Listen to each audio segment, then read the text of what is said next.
Hi, this is Suzanne in Ohio. I have a quick project share for you today. This item's going out in the mail today, and I wanted to share it with you before it left my hands.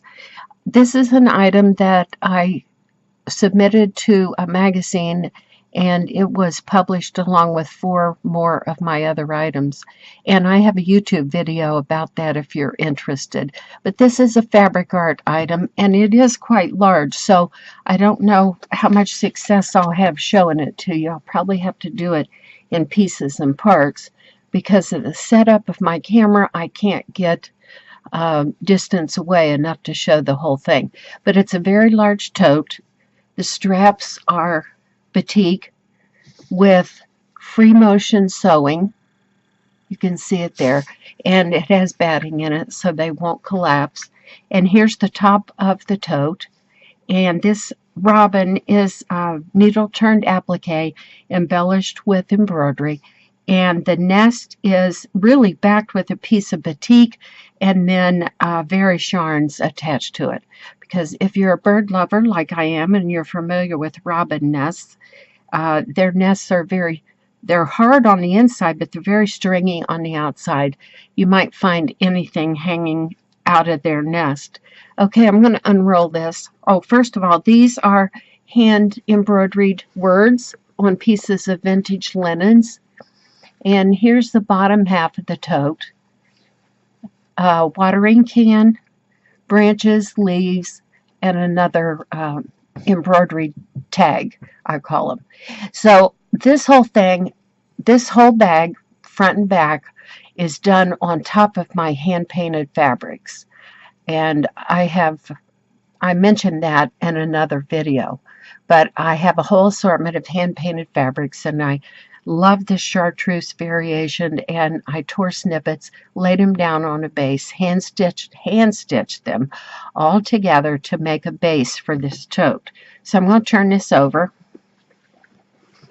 and here's again the top of the bag, and the back side is an assortment of bird eggs.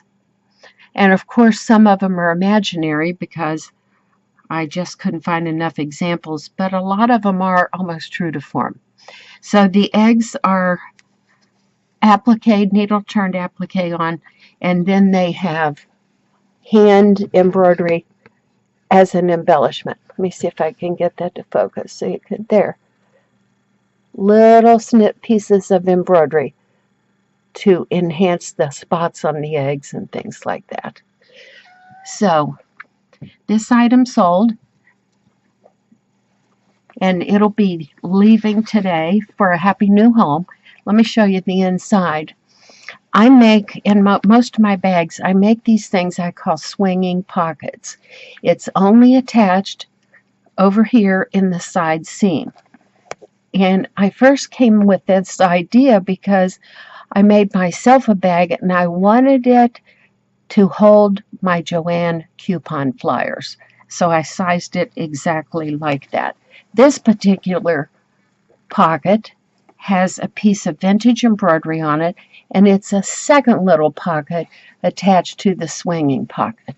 Now, in addition to that, there are 3 pockets on each side of the bag, because if you use a large tote like this for something like carrying your art supplies or a sewing project or something like that, you'll want to have spaces to put your stuff. Love these vintage textile tags, and I'll turn it over one more time. I forgot to mention I did embellish with a few little glass beads because maybe that tree had been in blossom and now it has berries on it. So just a project show before it goes bye-bye.